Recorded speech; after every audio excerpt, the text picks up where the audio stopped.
এটা হলো গান পাউডার, যে ককটেল বানায় না, এই যে ককটেল বানানোর একটা উপাদান। এই যে পাওয়া গেছে, এই যে পাওয়া গেছে। আর কিছু আছে কিনা দেখেন তো। এটা 4 তলা পর্যন্ত এটা নিয়মিত মাদক বিক্রি হইতো এই যে সব জায়গায়। এখানে খাইতো, ওই যে ফ্যান্টান ছিল খুলে নিয়ে গেছে। আসেন আপনাদের দেখাই বিহারি কেমন দেখায়। এটা হচ্ছে যে এই 7 নম্বর সেক্টরের মাদক বিক্রির প্রধান আখড়া ছিল। এই 4টা রুম সহ পুরো বিল্ডিং। এখানেও আমরা প্রায় 60 লাখ টাকার উপরে হেরোইন পাইছিলাম এবং খাওয়া অবস্থায় লোক ধরছিলাম।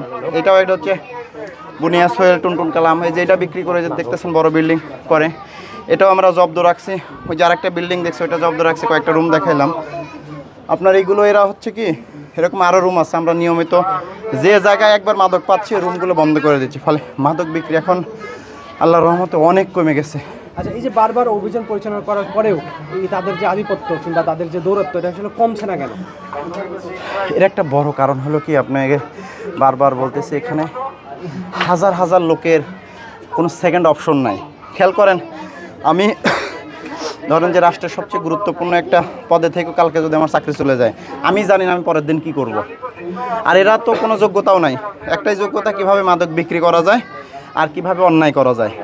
তো এই কারণে দেখা গেল যে এরা কোনো সেকেন্ড থট দিতে পারে না। আর এই জেনেভা ক্যাম্পের বাইরে এদের কোনো অস্তিত্ব নাই।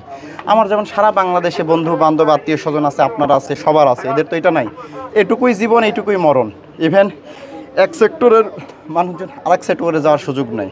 ফলে সে করবেটা কি আসলে? তার তো কোনো কোয়ালিটি নাই, তার কোনো শিক্ষা নাই, জীবনযাত্রার মান নাই, এবং তার মধ্যে যে এক ধরনের শিক্ষার আলো যে আমি এই কাজটা কেন করতেছি, মাদক বিক্রি করা বা খাওয়া যে খারাপ জিনিস, এটাই তো তাকে আমরা শিখাইতে পারি নাই।